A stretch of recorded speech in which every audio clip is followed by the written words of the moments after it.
of the Committee to End Homelessness, and we're going to occupy Westlake again with a whole bunch of people. Last time it was cold and it was raining, and we had 100 people who spent the night, and we had 150 people who went to their meeting the next morning.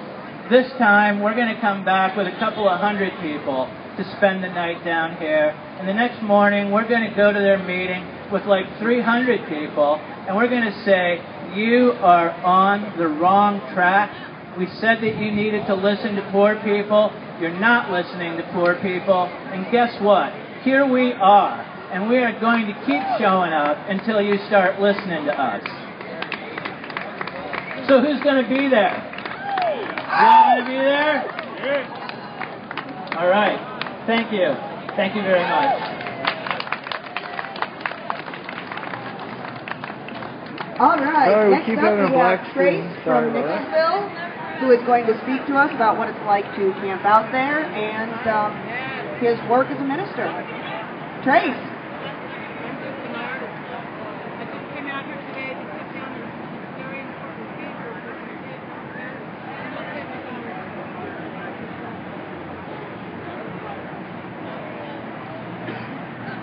Good afternoon. Encampments. One of the solutions that the Mayor's Encampment Panel endorsed. What's it like in an encampment? Well, in the wintertime, it's cold, it's wet. You're hoping to keep your blankets dry, so you got some way to keep warm. You look forward to even a little fire to eat something hot to drink or some soup to warm you. You hope for a little money for transportation to make it to your appointments, the doctor, ESHS, what have you, the VA. You see the faces around you? Many ages, from children to seniors, all walks of life, students, professionals, veterans. It's a community like any other that we have in this city. The people work together to solve their community issues. And together, they overcome their challenges.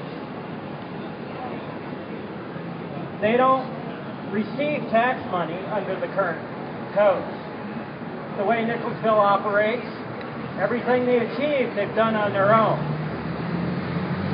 I think that speaks volumes about the potential that exists in the homeless community and why people should listen to the poor when they speak about how to solve these problems. Permanent encampments such as Nicholsville offer something that most others don't: stability, a place with a sense of belonging and community. Basic things that truly help somebody when they're working to rebuild from whatever disaster has put them there. I'll split it with you. Oh, really? Yeah. Okay. These are facts. Another fact is, without shelter, people die. One man gets lost hiking or camping in the mountains. They call out planes, searchers, dogs to return that man to shelter. Yet every day, we have neighbors all around us, lost, without shelter, in the alleys, the doorways, the green belts, walking along the alleys of the residential neighborhoods at 3 in the morning. I don't mind nowhere to three-way go. share. I don't mind a three-way share. What have we done for them? Chris. What makes one life Christina. that much more valuable than another? Is it the amount of money in their wallet? Is it the way they're dressed? Is it the opportunity that they have for basic services such as hiking? No. Another fact. All lives are equal in value. We cannot forget that. We can't forget that in the view we have for each other in our daily conduct in society, culture, humanity, I've been to a as lot. well as the economic system. Well, nice to meet you, brother. Good to meet you, my friend. The day in Nicholsville is a struggle to survive. The day in Nicholsville is no power. Everything you have to do is done as the forefathers did. It takes incredible amounts of time and energy to do these things. basically at the same level as the patriots that founded this country operated. And yet they too have found the time to organize self-managed shelters and raise a political voice. Why do the powers that be not listen to these people that have shown such incredible fortitude, determination, resourcefulness, and ingenuity? I don't know. Are they like the children who are afraid of a monster at night that cover their heads and say, if I can't see it, it can't see me, therefore it does not exist? Where's the leadership? In Nicholsville and other self-managed communities, there's leadership amongst the people overcoming these challenges. In spite of the government, in spite of their roadblocks, in spite of the other challenges they put forth for us to overcome. And still, they come together in safety to stay alive and survive until someday the perfect solution as promised materializes. God. Nice meeting you. Good to meet you. Have fun. Smoke weed. It's good for you. Remember, if we don't do something today to provide shelter in all these empty buildings that organizations like Share will, with just the key to the door, to turn into shelters, all the empty lots that could be opened up for encampments, so people can just have a place to be safe, to be people, to be community, Call home. and attempt to have a life. Thank you. Yay! Thank you.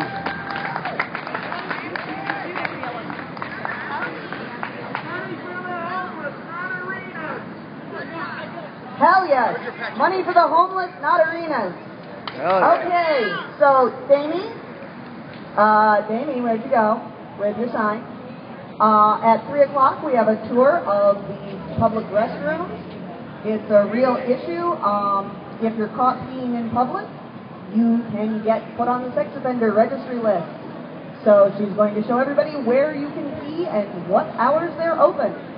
And next up, we have Gabriella for some excellent comedy and spoken word. Here's Gabriella.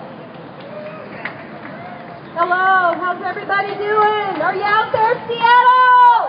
Yeah. You know where your kids are right now? Right there.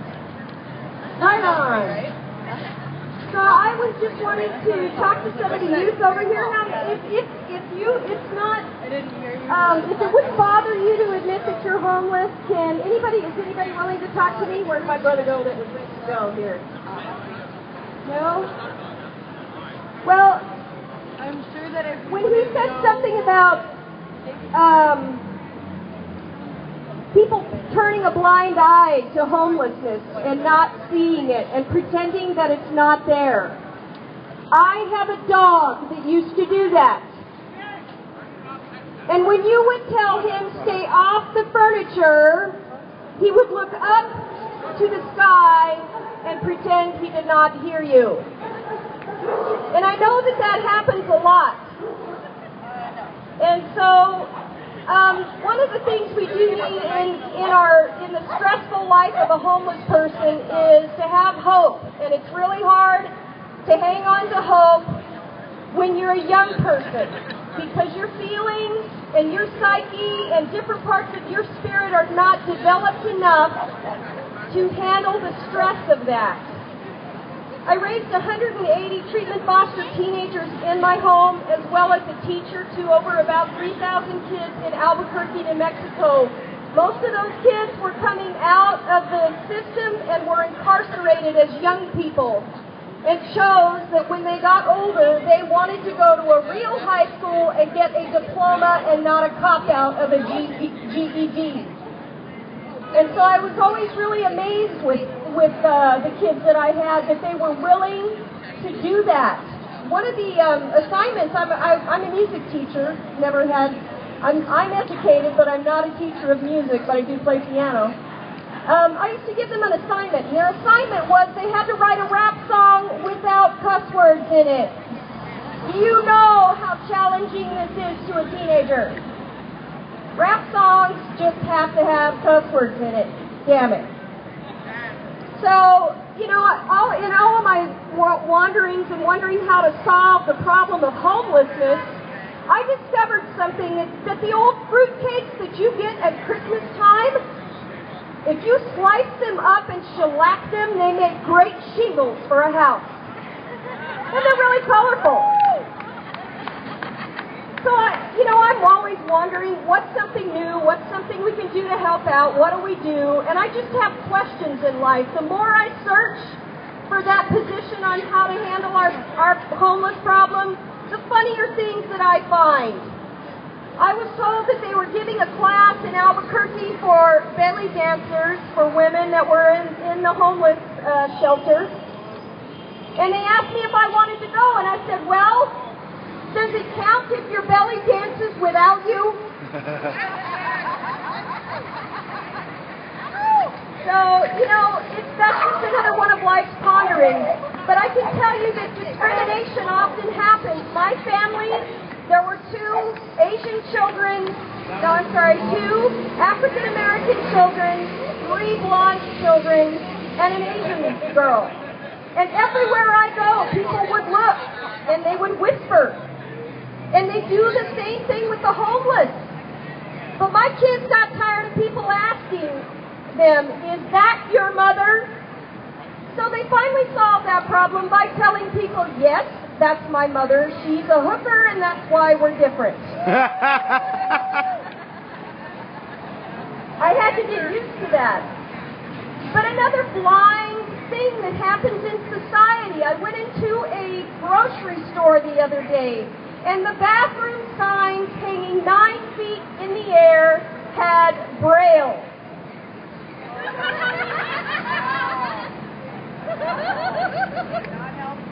Is that helpful? No. Believe it or not, in our society, we do have things that are happening that are not helpful. And that would be one of them. What's that?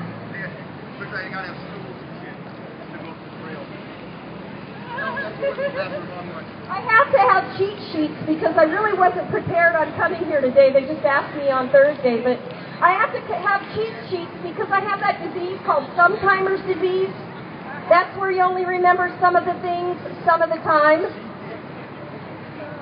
So I have to have my little cheat sheets up here, but it kind of gives me an idea of what I'm going to talk about next, and a lot of it has to do with the children I raised. So I had a man come up to me in Village Inn one night, and I had 9 children with me, and I drove a minivan. I had lots of kids, and not necessarily all of them were foster kids, but there were a few. And kids who are in foster care, they don't want other people to know that that is not their mother. And an older man walked by me, and he says to me, I bet every one of them kids has a different father. You know what I told him? Yep. They sure do, but I'm on welfare and their dads are in prison, so it's all good.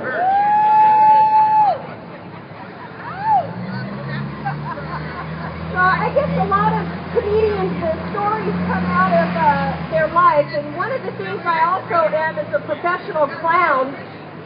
And one of the things I did find out when I went to a country where there were cannibals, cannibals won't eat clowns. You know why? Because they taste funny. Cannibals now, I had a lot of kids in my home, plus funny. 2 dogs, 2 ferrets, and a potbelly pig that required a maternity skateboard with rotating wheels on it. And my animals and my children, I went into that thinking, I want to help and I want to give. And I want you to hear this. If you're not helping and you're not giving, it's freaking awesome to do that with a cool and calm heart.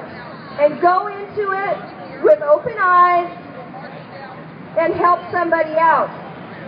And so that's one of the messages I always tried to teach my kids. And I would take them, and they would be on the opposite side of the table when they were feeding the homeless. But they themselves, before I got them, many of them lived on the streets for long, long periods of time. I gotta change the cheat sheet here. So anyway, my kids say things. I mean, they make me think about different points of view in life. And I don't know if any of you know what a Shar-Pei puppy is. Do you guys know what those Shar-Pei puppies are? They got all those wrinkles. One of my kids asked me, can we have a horse? And I said, no. We'll get a Shar-Pei and iron it.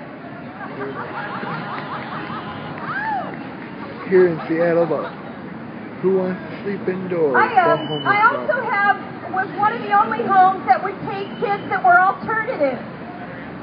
And some of them were sexually alternative. And I asked one of my kids, what does that mean to you to be sexually alternative? Why did this happen? And a lot of them are just so amazing at the answers that I got.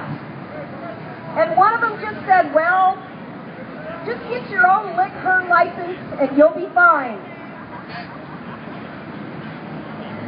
Some of these things that I tell you are just kind of true and they're a little bit crass, but you know what? I love those kids. I love those kids. And I don't care about the words that come out of their mouth. I care about the actions that come out of their heart and who takes the time to touch them and reach out to them. So, you know, let me see if I can find any more.